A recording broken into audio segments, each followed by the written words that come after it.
আসিয়া স্বামী ছিলেন, আসিয়ার স্বামী ছিলেন কে? ফেরাউন জান্নাতে যাবে না জাহান্নামে? আর আসিয়া, দুইজনের সংবাদই কোরআনে আল্লাহ তাআলা জানাই দিয়েছেন, যে জান্নাতে যাবে তার সুসংবাদও জানাই দিয়েছেন, আর যে জাহান্নামে যাবে তার কথাও বলে দিয়েছেন আল্লাহ তাআলা। তাহলে বোঝা গেল যে স্ত্রী জান্নাতে গেলেই যে স্বামী চোখ বন্ধ করে জান্নাতে চলে যাবে এমনটি কোনো জরুরি বিষয় নয়।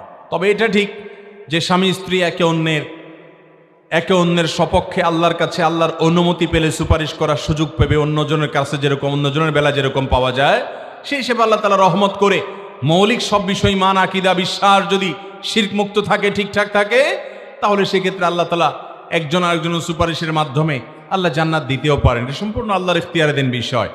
তবে এই প্রশ্নের মূল কথা হলো বা শেষ কথা হলো যে জান্নাতীদেরকে আল্লাহ তাআলা জান্নাতে যে ঢুকাবেন, তাদের অন্তরে আল্লাহ তাআলা বলেছেন ওয়ানাযা'না মা ফি সুদুরহিম মিন গিল, জান্নাতীদের অন্তর গিল, হিংসা, বিদ্বেষ, শত্রুতা যা আছে এগুলো সব বের করে দিয়ে তাদেরকে ফ্রেশ করে আল্লাহ জান্নাতে ঢুকাবেন।